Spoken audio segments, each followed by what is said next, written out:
বাবায় সন্তানরে বলল, আমি বাগানে ঢুকলাম, তুমি দাঁড়ায় দাঁড়ায় পাহারা দাও। সন্তান বলল, বাবা, বাগানের মালিক যদি তোমারে দেখে তাহলে তুমি বেইজ্জতি হয়ে যাবা।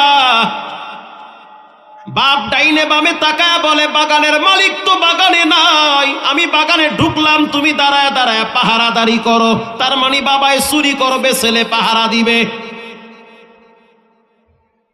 কিন্তু সন্তান, আমি যখন বাগানে ঢুকবো তখন তুমি খেয়াল করবা কেউ যেন আমারে না দেখে। যদি কেউ দেখে তাহলে তুমি জোরে আওয়াজ দিয়ে আমারে সতর্ক করবা। এ কথা বলার সাথে সাথে বাবায় বাগানের ভিতরে ঢুইকা বসছে। সন্তান 3 রাস্তার মোড়ে দাঁড়ায় আছে। কিছুক্ষণ পর বাপ যখন আঙ্গুরের থোকা দইরা টান মারছে, সন্তান জোরে একটা চিৎকার মারছে, ইয়া আবি আহাদু ইয়ারানা। আব্বা জান, একজন ব্যক্তি আপনার দিকে চোখ বড় করে তাকাইয়া আছে। এটা বলার সাথে সাথে বাবায় ডরের ঠেলায় জুতা ধুইয়া দৌড় মারছে। বাবায় মনে করছে বুঝি মালিক আয়া করছে। বাবায় আইসা তাকায় দেখলো সন্তান বোকার মতো দাঁড়ায় আছে।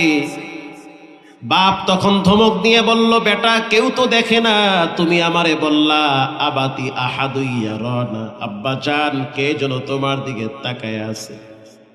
সন্তান আব্বার দিকে তাকায় বলতে আছে, আব্বা জান, মানুষ দেখে না, মানুষের আল্লাহ তোমার দিকে তাকাইয়া আছে। এটা বলার সাথে সাথে বাবার বদদয় হয়েছে, বাবার খারাপ চরিত্রগুলো ডাউন হয়ে গেছে, বাবার ভিতরে ঈমান চলে আসছে। বাবায় সন্তানরে জড়ায় ধইরা বলতে আছে, আল্লাহ, তুমি আমারে এমন একটা সন্তান দান করেছো যেই সন্তান কিনা তোমার ভয় আমারে দেখায়। সন্তানরে সাথে নিয়ে বাসায় গিয়া বিবিরে ডাক দিয়া বলল, বিবি আমার, সন্তান আমারে বলে আল্লাহ নাকি আমার দিকে তাকাইয়া আছে। এরকম একটা ফুটন্ত গোলাপ সন্তান আমাকে আল্লাহ দান করেছে, আমি তো তেমন কোনো ভালো কাজ জীবনে করি নাই। স্ত্রী বলল, স্বামী আমার, জীবনে গোপনে আমি অপরাধ করেছি, তুমিও জীবনে অনেক অপরাধ করেছো, কিন্তু এই মাসুম বাচ্চাটা জীবনে কোনোদিন পাপ স্পর্শ করে না। তোমার আমার বিবাহ হওয়ার পর আমি যখন বুঝতে পারলাম আমার পেটে একটা বাচ্চা আসছে, আমি রাত্রিবেলা জায়নামাজ বিছাইয়া আল্লাহর দরবারে কাঁদছি আর বলছি, আল্লাহ, সন্তানের কারণে মা বাবা বেইজ্জতি হয়, সন্তানের কারণে মা বাবার ইজ্জত নষ্ট হয়ে যায়, সন্তানের কারণে মা বাবা মুখ দেখাইতে পারে না। জীবনে অনেক অপরাধ আমি মা করছি। এখন আমি বুঝতে পারলাম আমি প্রেগনেন্ট হয়ে গেছি, আমার পেটে একটা বাচ্চা আসছে, তুমি আমার বাচ্চাটারে নষ্ট বানাইও না। আল্লাহু আকবার বলেন। আমি চাই আমার বাচ্চাটা যেন পবিত্র অবস্থায় বড় হয়, আমার সন্তান যেন কোনো পাপের দিকে পা না বাড়ায়। বিবি আমার, তুমি তো বাহিরে কাজে ব্যস্ত থাকতা, পেটে বাচ্চা নিয়ে প্রত্যেক দিন সূর্য ওঠার আগে আমি সূরা ইয়াসিন তেলাওয়াত করতাম। পেটে বাচ্চা নিয়ে ঢুইলা ঢুইলা যখন ইয়াসিন ওয়াল কুরআনিল হাকিম তেলাওয়াত করতাম, আমার মনে হয় প্রত্যেকটা আয়াত আমার সন্তানের কলিজার ভিতরে লাইগা গেছে। এজন্য আমি খারাপ, তুমি খারাপ, রব্বুল আলামিন চাইছে সন্তানটার ভিতরে রবের ভয় পরিপূর্ণ করে দিবে। এজন্য সন্তানটা তোমারে ভয় দেখাইতেছে রবের। সাবধান, পৃথিবীর কেউ যেটা দেখে না, জোরে বলেন, সেটা একজন দেখেন, তিনি হলেন কে? ও নওগাঁর মানুষ, ভালো করে শুনে নেন, শুধু নামাজ পড়লেই জান্নাতে যাওয়া যাবে না। লোক দেখানোর নামাজ তো নবীর যুগের মুনাফিকরাও পড়েছিল।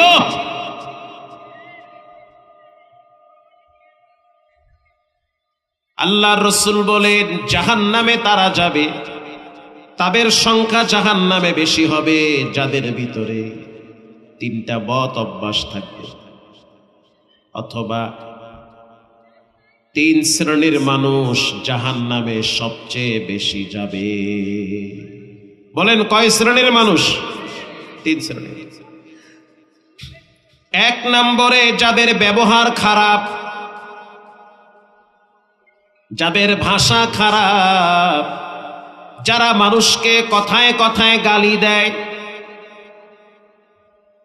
একটা প্রবাদ বাক্য আছে, ব্যবহার বংশের পরিচয়।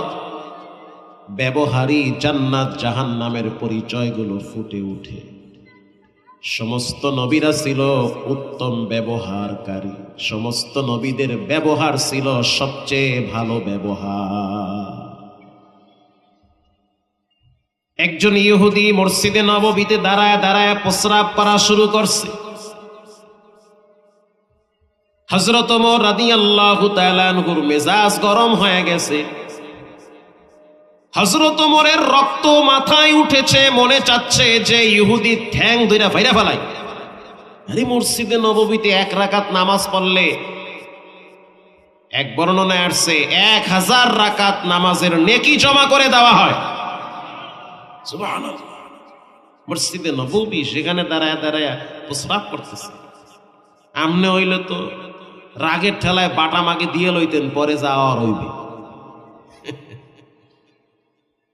আল্লাহর নবী বলল, ওমর রাগ করিও না, ধমক দিও না।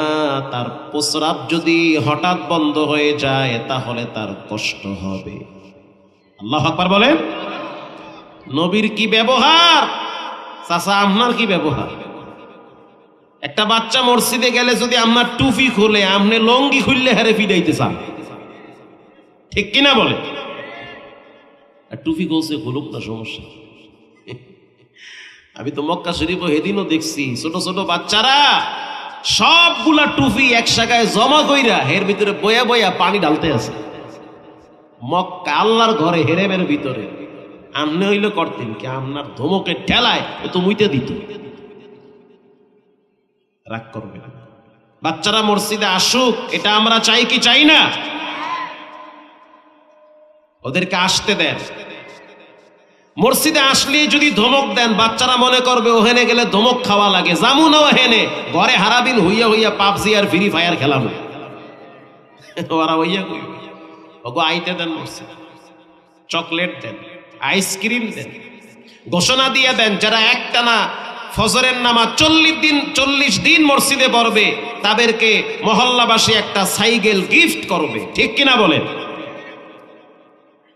কমপক্ষে প্রথম কয়েকদিন সাইকেলের লোভে ফজরের টাইমে মসজিদে আইবে। এরপরে মসজিদের সাথে মহব্বত যখন তৈরি হবে তখন আর সাইকেলের লোভে আসবে না, তখন আল্লাহর ভালোবাসায় মসজিদে আসবে। আসতে দেন, রাগ করিয়া। আল্লাহর নবীর ব্যবহার ছিল সর্বোত্তম ব্যবহার। ওয়া ইন্নাকা লাআলা খুলুকিন আযীম।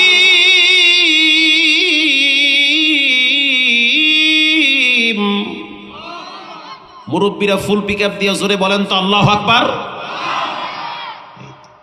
আল্লাহু আকবার জোরে মাঝে মাঝে বলা সুন্নাত। বলবেন, দেখবেন সব পরিবেশ পরিস্থিতি ঠান্ডা হয়ে যাবে। আল্লাহু আকবার হলো মুমিনের জীবনের সবচেয়ে বড় পাওয়ারফুল স্লোগান। পৃথিবীর সব আওয়াজ হলো নাপাক, আল্লাহর নামের আওয়াজ হলো পবিত্র এবং পাক। মাঝে মাঝে আল্লাহু আকবার জোরে জোরেও বললেন। মার্কা নিয়ে তো রাস্তায় অনেক জোরে চিল্লান দেন। 80 বছরের চাচা হেও দেখি নির্বাচনের সময় পিকআপ দেয় মার্কা নিয়ে, আর ওয়াজে আইলে ঠান্ডা হয়ে যায়, কই জুবান আল্লাহ কানকে যাবার আল্লাহ আইবার জানামত দিয়া। এবার বলেন, সব ক্ষমতার মালিক কে? আল্লাহর হাবিব বলেন, জাহান্নামে তারা যাবে, প্রথম শ্রেণীর মানুষ হলো যাদের ব্যবহার খারাপ। কথায় কথায় মা বাবা তুলে গালি দেয়, 19 থেকে 20 হয়ে গেলে সাথে সাথে উল্টা পাল্টা ভাষায় কথা বলে, আছে না নাই? নবীজি বলেন, 2 নম্বরে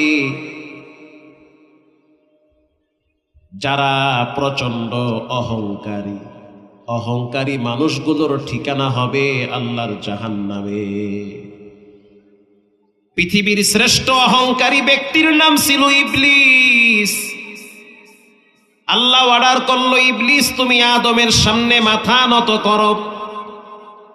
ইবলিস যুক্তি পেশ করলো, ক্বালা আনা খায়রুম মিন খালাকতানি মিন নারিন ওয়া খালাকতাহু মিন তিন।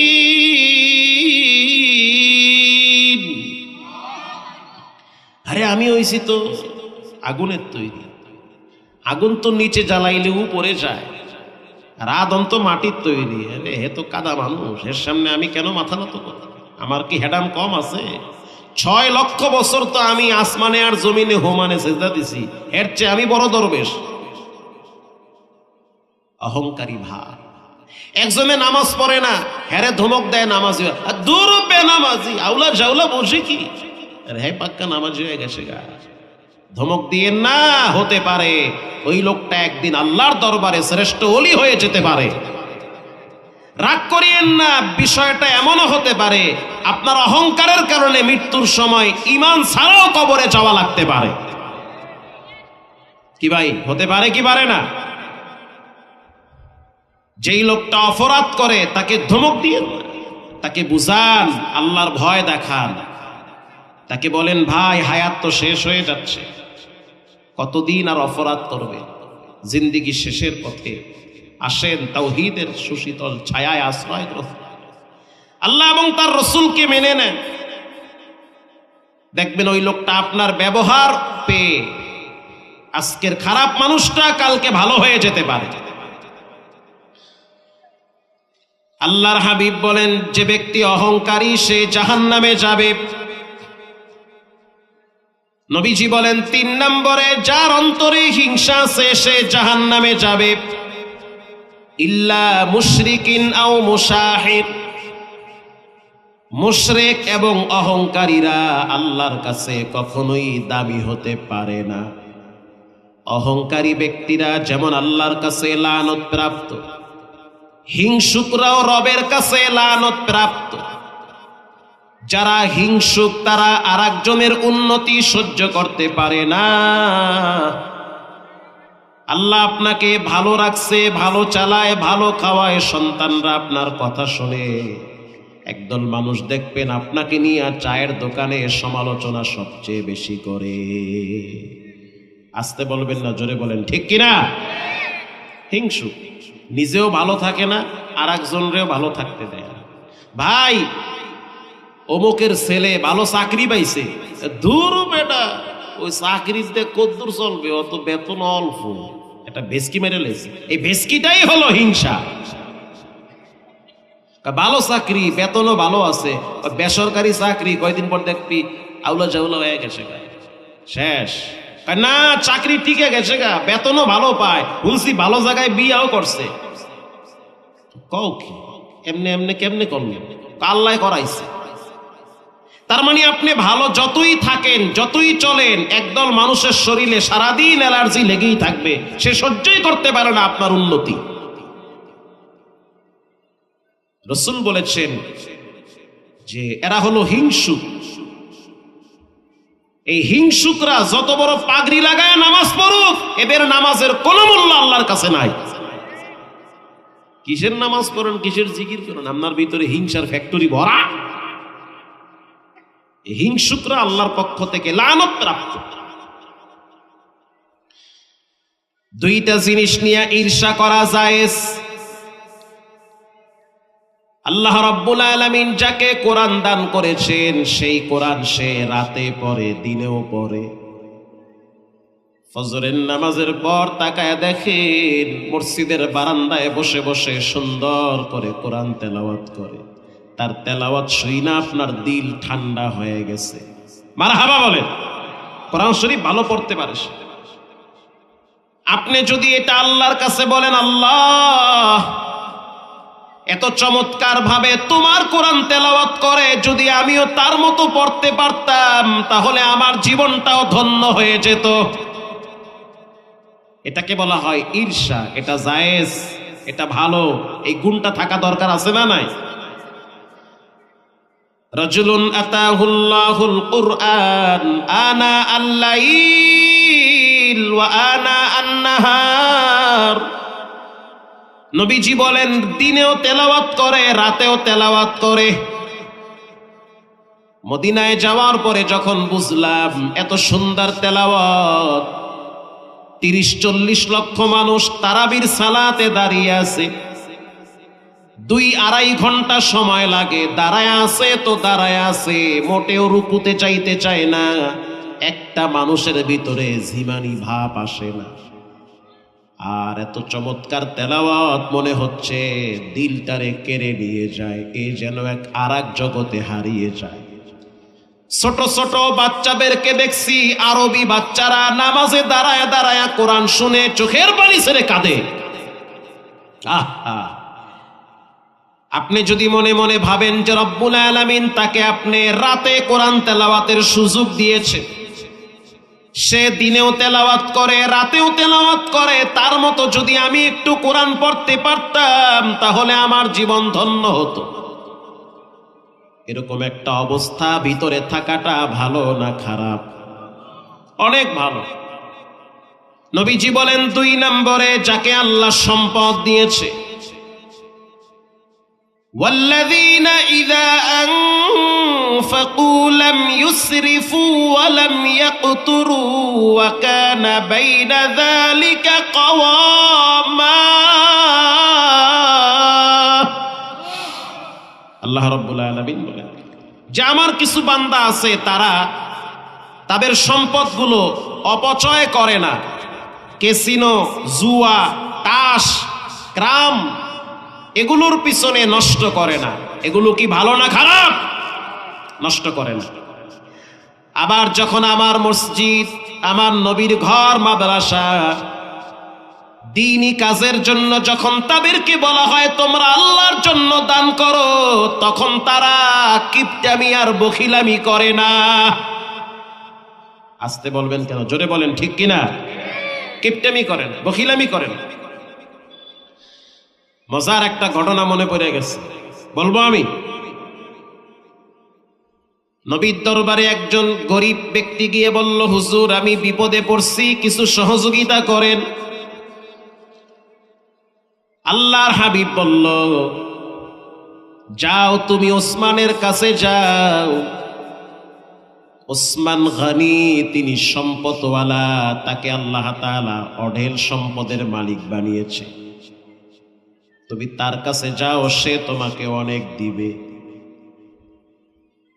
গরিব ব্যক্তি হযরত ওসমানের দরবারে চলে গেছে। একজন মুসাফির ভিক্ষু গিয়া বলতে আছে, এখনো পর্যন্ত কিছু বলে নাই, দূরে দাঁড়ায় আছে, দাঁড়ায় দেখতেছে যে ওসমানের কাছে চাওয়া যাবে কিনা, তার পরিস্থিতি কি। দূর থেকে তাকায়া দেখতেছে ওসমান রাদিয়াল্লাহু তাআলা আনহু উটের পিঠে বসা আছে। বলেন কিসের পিঠে? উটের পিঠে। 10টা লোক থাকবে, আমি 10 জনরে ওয়াজ করব ইনশাআল্লাহ। বলেন ইনশাআল্লাহ, কিন্তু মনোযোগ থাকতে হবে। উটের পিঠে বসে আছে, বসে বসে রুটি আর খেজুর খাইতেছে। আরবের জাতীয় খাবার রুটি আর খেজুর।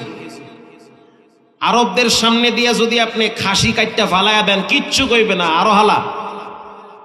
কিন্তু ওদের সামনে যদি আপনি এক টুকরা রুটি ফালান, ওদের মেজাজ খারাপ হয়ে যায়। গরিব ব্যক্তি তাকায়া দেখলো হযরত ওসমান উটের পিঠে বসে বসে রুটি আর খেজুর খাইতেছে। এক টুকরা রুটি তার হাত থেকে মাটিতে পড়ে গেছে। মাটিতে পড়ে যাওয়ার সাথে সাথে হযরত ওসমান উটের পিঠ থেকে নিচে নামছে। একটুখানে রুটি পড়ে গেছে, এইটা উড়াবার লইয়া উটের পিঠ থেকে নিচে নামছে। এখন ওই ফকির চিন্তা করে, তো আমার চেয়ে বড় ফকির, কোন ফকিরের দ্বারা নবী পাঠাইছে। হযরত ওসমান রাদিয়াল্লাহু তাআলা আনহু উটের পিঠ থেকে নাইমা রুটির টুকরার ভিতরে যখন ধুলা বালু লাগছে সেগুলা পরিষ্কার করেছে। এরপরে আবার রুটির টুকরা নিয়ে উটের পিঠে বইসা ঠান্ডা মাথায় খাওয়া শুরু করছে। আল্লাহু আকবার বলেন। এখন ওই মিসকিন চিন্তা করে, আই হায় কাদ্দারে গেছি, এক টুকরা রুটি হেইটা নিচে পড়ে গেছে গা, এই উটের পিঠ থেকে নিচে নাইমা হেই টুকরা রুটি উপরে উঠাইয়া, আইরে আল্লাহ, এটা আবার পরিষ্কার করে আবার খাইতে আছে। ওই ব্যক্তি আর কিছুই চায় নাই, আবার চলে গেছে। পরের দিন নবীর দরবারে গিয়া বলল, আল্লাহর হাবিব সহযোগিতা করেন, কিছু সাহায্য করেন। আল্লাহর হাবিব বলল, ওসমানের কাছে যাও। ওসমান সম্পদওয়ালা ব্যক্তি, তাকে আল্লাহ অনেক সম্পদের মালিক বানিয়েছে। মারহাবা বলেন। যাও তার কাছে যাও, অনেক দিবে তোমার। এই ঘটনার সব খুইলা কয় না। আবার গেছে, দূর একবার গেছি, গিয়ে দেখি রুটি উঠিয়ে খায়। আবার যাই, নবী কইছে যাই। উয়ুনুল হেকায়াতে আসছে, ইমাম ইবনুল জাওজি লেখেন, দূরে দাঁড়ায় রয়েছে, দেখি আজকে আবার কি করে। গিয়া দেখতে আছে হযরত ওসমান খেজুর গাছের নিচে শুয়ে আছে। কে সেই ওসমান? নবীজি বলেন, লিকুল্লি নাবিয়্যিন রাফীকুন ওয়া রাফীকি ইয়ানি ফিল জান্নাতি ওসমান।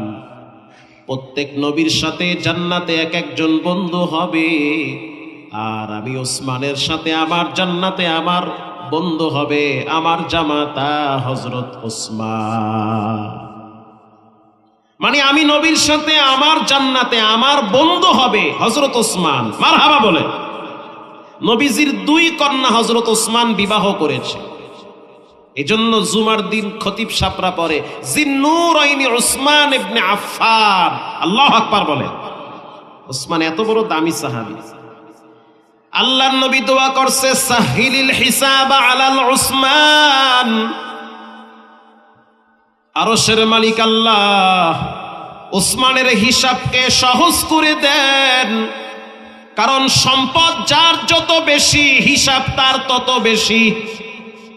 ঠিক কিনা বলে? পরের দিন মিসকিন গিয়া তাকায়া দেখলো হযরত ওসমান খেজুর গাছের ছায়ায় শুয়ে আছে, আর রোদের নিচে মানে সূর্যের নিচে তুলা শুকা দিতে আছে। তুলা, তুলা চিনেন আপনারা? তুলা কি রোদরে শুকা দেয় না? রোদরে শুকা দিতে আছে তুলা। বাতাস শুরু হয়ে গেছে। হযরত ওসমান শোয়ার থেকে উইঠা বইসা পড়ছে। ভাই এত জোরে বাতাস, না জানে তুলা উড়াইয়া লইয়া যায়। কিছুক্ষণ পর মুসাফির তাকায়া দেখলো অল্প একটু তুলা বাতাসে উড়তেছে। হযরত ওসমান সেই তুলাটারে থাবা দিতেছে। ওরে আল্লাহ, গতকালকে যা দেখছি হের চেয়ে আজকে দেখি আরো ভয়াবহ অবস্থা। ওইটা তো খাওন, এটা তো তুলা। এই তুলার পিছনে দৌড়াইতেছে। হযরত ওসমান এক টুকরা তুলার জন্য প্রায় আধা ঘন্টা পর্যন্ত দৌড়াইতেছে। কেন? বাতাসে তুলা উড়ায় নিয়ে যাবে। মারহাবা বলেন। ফকির চিন্তা করলো, কি করা যায়, আজকেও চামু না, আমি আবার নবীর কাছে যাব। লজ্জায় চায় না, দূর, এত দেখি আমার সে বড় ফকির। আমি ফকির হইতে পারি, তবে এত বড় ফকির না আমি। তুলা উইরা যায়, আমি এটার পিছনে দৌড়াবো। দূর, তুলা উড়া যায় যাচ্ছে গেছে নবীর কাছে। চিৎকার মাইরা বলতে আছে, আল্লাহ কারীম, ওগো আল্লাহর হাবিব, আমারে কিছু সহযোগিতা করেন, আমি গরিব, আমার পেটে খাবার নাই। আল্লাহর হাবিব বলল, তোমার না বলছি ওসমানের কাছে যাও? কেন যাবো না আমি? কেন যাবা না? দুইবার গেছে, গিয়া দেখলাম রুটির টুকরা উঠাইয়া খায়। পরের বার গিয়া দেখলাম তুলার পিছে পিছে দৌড়ায়। আজকে আবার যাও, চাইছো কিছু? না চাই নাই, চাওয়ার তো সাহসী পাই নাই। কি চামো, আমার চাওয়ার মন মানসিকতা গেছে আউ লইয়া। আল্লাহর হাবিব বলল, যাও ওসমানের কাছে যাও, দেখো তোমারে কি পরিমাণ সহযোগিতা করে। যাও তুমি তার কাছে। মিসকিন এবার পরের দিন গিয়া দেখলো হযরত ওসমান বসে আছে। এবার কাছে গিয়া জোরে একটা সালাম দিয়েছে, আসসালামু আলাইকুম ইয়া উসমান। হযরত ওসমান সালামের জবাব নিয়ে বলতে আছে, আপনি আমার মেহমান, বসেন, কি খাবেন? না কিছু খাওয়ান লাগবে না, আপনি যে কদ্দুর আমারে খাওয়াইবেন আমি তো বুঝছি 2 দিন আইয়া আজকে আইসি, নবী পাঠাইছে, বারবার না যায় এখন। আল্লাহর জন্য আমারে কিছু সহযোগিতা করেন, বিপদে পড়ছি। হযরত ওসমান রাদিয়াল্লাহু তাআলা আনহু বলতে আছে, কে তোমারে পাঠাইছে? বলে দোজাহানের বাদশা রাহমাতুল লিল আলামিন। তাই নাকি? বলে হ্যাঁ। কোনো অসুবিধা নাই, বসো। আমার 70টা উট দামেস্কের থেকে মদিনায় ঢুকতেছে, ওই উটের পিঠে কোটি কোটি টাকার সম্পদ আছে, তোমার যত সম্পদ মনে চায় নিয়ে যাও, আল্লাহর জন্য আমি তোমাকে দান করে দিলাম। हर के दारत सरफे कुंदर राहे ऊ लं तनालुल बिर्रा हत्ता तुफिकू। তোমার প্রিয় বস্তু আল্লাহর জন্য দান করো। আপনারা কি ঘুমায় গেছেন? কে কে ঘুমাইছেন 2 হাত তুলে আল্লাহকে দেখান। ভাই সবই তো ঘুমাই বললাচ্ছে। আল্লাহ আপনাদেরকে শেষ পর্যন্ত সজাগ থাকার তৌফিক দান করুন। আপনারা যে ঘুমান নাই এটাই তার প্রমাণ। ঘুমান না মানুষকে হাত তুলতে পারে? ঘুমান নাই তো আপনারা। যেই পরিমাণ গরুর গোশত খাইছেন আপনারা আজকে, আলহামদুলিল্লাহ। আলহামদুলিল্লাহ বলেন, আলহামদুলিল্লাহ। ঘুম তো এত সহলে ধরার কথা না। প্রিয় ভাইয়েরা আমার, যাকে আল্লাহ তাআলা সম্পদ দান করে সে রাতেও দান করে, দিনেও দান করে। আর আপনি মনে মনে আফসোস করেন, যদি আল্লাহ আমারে সম্পদ দিত আমি ওসমানের মতো দান করতাম। এমন আকাঙ্ক্ষা অন্তরে থাকা ভালো না খারাপ? আল্লাহর হাবিব বলেন, যার অন্তরে যাররা পরিমাণ অহংকার আছে, হিংসা আছে, সে জান্নাতে যাবে তো দূরের কথা, ঘ্রাণই পাবে না, ঘ্রাণই পাবে না। হাকিমুল উম্মাত মুজাদ্দিদুল মিল্লাত আশ-শাবালি থানবী রাহিমাহুল্লাহ তিনি লেখেন মুস্কি হাসি কিতাবে, আরে না লেহুক, কথা বাস্তব। একজন গরিব মানুষ রাত্রিবেলা ঘুমায় গেছে, তো মানুষ স্বপ্নে অনেক কিছু দেখে, স্বপ্নে ভালো জিনিসও দেখে, খারাপ জিনিসও দেখে। স্বপ্ন তো স্বপ্নই, তবে সাবধান, স্বপ্নের কথা সবার সাথে শেয়ার করতে হয় না। স্বপ্নের কথা সবাইকে বলা যাবে, বলবেন না। আপনার বন্ধু গাঁজা খায়, হ্যারে গিয়ে যদি কোন আমি স্বপ্নে দেখতে আছি আমার মরা দাদি আমারে ডাহে, মানে গাঁজা করতে কইবে, দেখ 2 দিন পর তোর দাদির লাগে তোরও ঘুমাই না লাগবে কবরে। তার মানে কাম বইটা গেছে গা, ওর পোড়ামু বা কেনা মাওলায় কবুল করে। আপনাকে দেশে ক্ষেতের মধ্যে জুতা টানাই না দেখছেন কোনো সময়? আমাকে কুয়া কাটায় দেখি তরমুজ খেতে জুতা টানাই না, পেঁপে খেতে জুতা, এত সুন্দর পেঁপে, আইরে সুবহানাল্লাহ, ক্ষেতের মধ্যে দেখি জুতা টানায়া এরকম করে খাড়াই রয়েছে।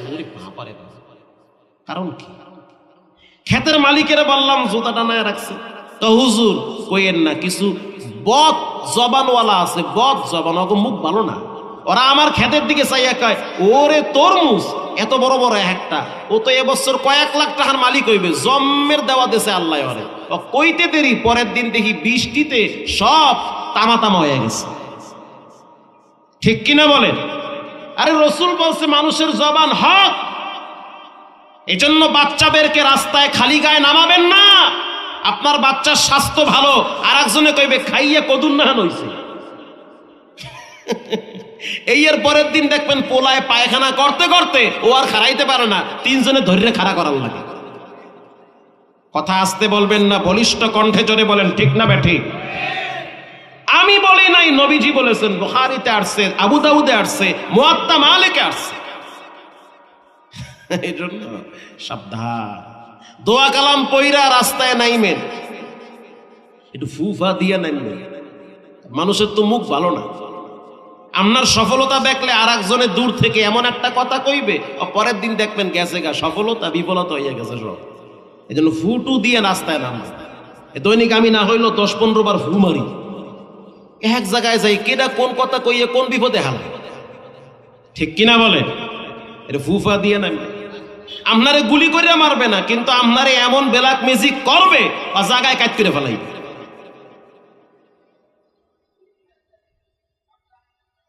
গরিব মানুষ রাত্রিবেলা ঘুমায় গেছে, স্বপ্নে জিন আইসা বলতে আছে তোমার কিছু লাগবে নাকি। আমি একটা হাদিসের ব্যাখ্যা করতে আছি, আবার মনে করেন না যে কি কইবার লাগছে মোল্লা। হাদিসের ব্যাখ্যা এটা। যার অন্তরে অহংকার থাকবে, হিংসা থাকবে, সে জান্নাতের ঘ্রাণ পাবে না। পাবে? গাছের গোড়া সাপ না কইরা যদি পানি ঢালে না গায়, ওই গাছ কি জিন্দা হইবে? তো জিন্দা হইবে। প্রিয় ভাইরা আমার, ভালো করে শুনে নেন। স্বপ্নে একজন জিন আইসা বলতে আছে তোমার কিছু লাগবে নাকি। তুমি তো কৃষক মানুষ, কৃষি কাজ করো। আমি জিন, আমার অনেক পাওয়ার আছে। আমাদের নামে কোরআনে সূরাও নাজিল হইছে, সূরায়ে জিন। বলেন সূরায়ে জিন। قل أوحي إلي أنه استمع نفر من الجن فقالوا إنا سمعنا قرآنا عجبا। সূরার নাম সূরায়ে জিন, কোরআনে আসছে। জিন সত্য। বলেন জিনের স্রষ্টা কে? অনেকে জিন জুন বিশ্বাস করে। আরে ভাই, বাথরুমেও জিন থাকে। আমি বলি নাই, রসুল বলছে। আপনার পীর সাহেবের জিগায় দেখেন যে বাথরুমে জিন আছে না নাই। এজন্য বাথরুমে ঢোকার সময় দোয়া আছে। চাচা, আপনার ছেলের বউরে কইেন যে বাথরুমে ঢোকার সময় দোয়া কালাম পইরা ঢুকো, তা নাহলে বাইরে কিন্তু ফ্রিজ ধরে ঠেলবা। আল্লাহুম্মা ইন্নী আউযু বিকা মিনাল খুবসি ওয়াল। তো সবই তো আপনারা দেখি পারেন। তো জিন টিন এলাকাও দিলে আছে। প্রত্যেকের ঘরের বাথরুমে বদ জিন থাকে। এজন্যই তো দোয়া টানায় রাখতে কইছে রাসূল, দোয়া পড়তে থাকে। ছেলে মেয়েদেরকে বাথরুমে যখন যাবে বইলা দিবেন দোয়া কালাম পইরা ঢুইকো, তা না হইলে কিন্তু উল্টাপাল্টা হয়ে যাইতে পারে। বের হওয়ার সময় দোয়া, গুফরানাকাল হামদুলিল্লাহিল্লাযী আযহাবা আন্না ওয়াফা। দোয়া পড়ো। জিন আইসা বলতে আছে কৃষক তোমার কিছু লাগবে নাকি। আমরা কিন্তু বাইতুল মুকাদ্দাস বানাইছি, আমাদের অনেক শক্তি আছে, বড় বড় পাহাড় দিয়া আল্লাহর ঘর বাইতুল মুকাদ্দাস বানাইছি। আমি দেখলাম তুমি গরিব, কষ্ট করে সংসার চালাও, ক্ষেত খামারে কাজ করো, তোমার কষ্ট হয়, তোমার সহযোগিতায় আমি আসতে চাই। বলো তোমার কি লাগবে। তাই আমার একটা গরু লাগবে। জিন কইতে আছে কি লাগবে। কৃষক বলতে আছে একটা গরু লাগবে। জিন বলতে আছে তোমার একটা গরু দিতে পারি, তবে শর্ত আছে। কি শর্ত?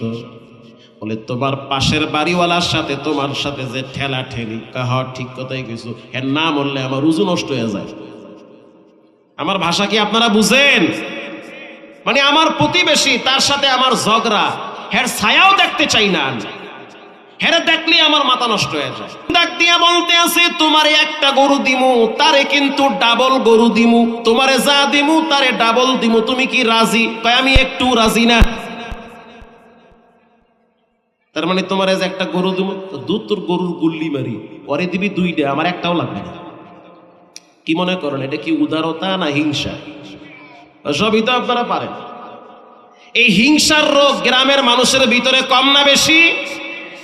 অনেক বেশি।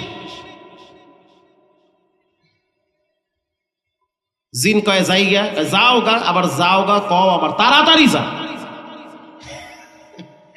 তার মানে শত্রুর নাম বন্ধুর মুখে শুনলেও, শত্রুর নাম বন্ধুর মুখে শুনলেও বন্ধু কি হয়?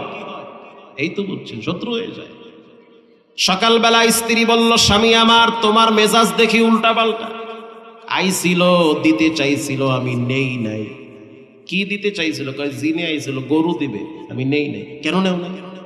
ওরে দেবে দুইটা গরু। বউ কয় তুমি মগা না হগা? বললাকে তো আর হ্যাঁ পারে না। কিছু মানুষ আছে যে বললাকে পারে না, কিন্তু বাইরে আইয়া খুব পারে, খুব কোতাকুতি করে। দোকানে গিয়া কয় সাদে, মসজিদে গিয়া মুয়াজ্জিম রে কয় মুয়াজ্জিম ফ্যান কেন ঘুরে না? বেতন দিই প্রতি মাসে 36 টাকা। আর ঘরে গেলে বউ কইতে আছে ফিররে কথা কবি ঠ্যাঙের নলা কাটতে নামবে। কি চাচা ঠিক কিনা বলেন? গ্রামে কম, শহরে বেশি। একদম পুরা মুলা বানাইয়া ঝুলাইয়া রাখে স্বামীর। এক কাপ চা দিবা, চা লইয়া খাও। কফি ঠান্ডা পানি খান, কফি দিয়া কি করবা? স্ত্রী বলল স্বামী আমার তোমারে একটা গরু দিতে চায়, নিয়া নাও গরু। আরে বাঙালি তো ব্রয়লার মুরগি পাইল পকেটে লয়, এক প্যাকেট খিচুড়ির জায়গায় 3 প্যাকেট নিয়ে মারামারি করে। লয়া লও, ঠিক কথাই কইছে। কিছুদিন পরে আবার জিনে আইসা বলে কিছু লাগবে, হ লাগবে কি, গরু দে। শর্ত মনে আছে ওর? কয়টা? 2টা। তোমারে সিঙ্গেল, ওরে কি ডাবল। পরের দিন তাকায়া দেখলো এর একটা গরু আর 2টা গরু। এর যে একটা দিছে শুকরিয়া নাই। আমি যে ভালো চলি, দামি একটা কাপড়ের জামের দাম হয়েছে যে 900 টাকা গজ এই কাপড়টা, এরপরও শান্তি নাই। হ্যাটটা দেখলে আমার ভিতরটা জ্বলে, এত তেল তেল করে দেখি। কি এক অবস্থা! আল্লাহু আকবার জোরে বলেন। হিংসা দেখা যায় না, এটা ভিতরে লেগে থাকে। হিংসুক কখনোই জান্নাতের ঘ্রাণ পাবে না। আমি বলি নাই, মুহাম্মাদুর রাসূলুল্লাহ সাল্লাল্লাহু আলাইহি ওয়াসাল্লাম বলেছেন। হিংসা মুক্ত জীবন করেন, ওই অন্যান্য আমল কম করলেও ফিডা ফাটা যা দরকার উপস্থিত ফেরেশতারা দিয়া এরপরে তুমি যা এদিক দিয়ে চইলা যাও দিকে, মানে আদালতে দাঁড় করাইবে না, এর আগেই মোটামুটি এদিক দিয়ে লয়ে যাইবে। কিছুদিন পরে আবার জিনে আইসা বলে কিছু লাগবে, কয় হ লাগবে। কি লাগবে? কয় একতলা ঘর কইরা দে। একতলা ঘর? তোরা বলে বাইতুল মুকাদ্দাস বানাইছো? কহা বানাইছি। তোর হায়াত কত? আমার হায়াত রানিং চলে 600 বছর। জিনদের হায়াত থাকে 900 বছর, 1100 বছর, 1700 বছর জিনেরা বাঁচে। মজার বিষয়, এক একটা জিন হায়াত পায় সর্বোচ্চ 12,500 বছর। আল্লাহু আকবার। আরো আসতে বাইতে গিয়ে এখন জিনদের হায়াত কে দিছে? তা আমার বয়স চলে 600 বছর, তার মানে আমি কেবল নাবালেক। আমি অল্প বয়সী জিন। তোমারে ভালো লাগছে দিকে আইছি, যাও একতলা ঘর দিব, কিন্তু শর্ত হইল ওরে ডুপ্লেস বাড়ি দিব। ডুপ্লেস বাড়ি বুঝেন? ও গ্রামের মানুষও বুঝে, এখন আর শহর গ্রাম নয়, সব সমান। 2তলা বাড়ি ওরে দিব। সকালবেলা তাকায়া দেখে একতলা বাড়ি, হ্যাঁ 2তলা। এরে যা দেয় হেরে কি ডাবল দেয়। আবার একদিন আইসা বলতে আছে কৃষক কিছু লাগবে, বলে হ্যাঁ লাগবে। দিবি? দিতেছি না। এবার তাহলে একটা কাজ করো, যা দাও সব তো ডাবল দাও রে, তুমি আমার একটা চৌক উড়াইয়া লয়ে যাও। কারণ কি? কারণ সোজা, আর 2টা চোখ লয়ে যাবে। আয় তামাশা গাহে আলম রোয়ে তুকু যা বহরে তামাশা নিরভি। আমার এক চোখ নিবা, আর কয় চোখ? আমি একটা দিয়ে তাও মোটামুটি অর্ধেক হইলেও দেখবো, আর 2টা নিলে তো খালে পড়বে। ভাই এটাকে উদারতা বলে না হিংসা বলে? সবই তো আপনারা বুঝেন। হিংসা করা যাবে না। এবার আসেন, আল্লাহর হাবিব বলেন আলা উখবিরুকুম বিআহলিল জান্নাহ, আমি কি বলবো জান্নাতে কারা যাবে? নবীজি বলেন। সাহাবীরা বলল বালা ইয়া রাসূলুল্লাহ, বলেন জান্নাতে কারা যাবে? এবার সুবহানাল্লাহটা এত জোরে বলবেন, অতীতকে ব্রেক করবেন ইনশাআল্লাহ। বলেন ইনশাআল্লাহ। এই তো আল্লাহর হাবিব বলেন জান্নাতে তারা যাবে যারা সহজ সরল দিলের অধিকারী। সুবহানাল্লাহ পেছ লাগাই, হ্যাঁ কয় সুবহানাল্লাহ, হ্যাঁ কয় আলহামদুলিল্লাহ। যাক, তাও সব ঠিক আছে। যারা সহজ সরল মানুষ, নবীজি বলেন তারাই জান্নাতে আগে আগে যাবে, সহজ সরল হবে। আল্লাহ আপনাদেরকে তৌফিক দান করে। প্রিয় ভাইয়েরা আমার, আমি আপনাদের সামনে সূরা আনফালের একটি আয়াত তেলাওয়াত করেছি।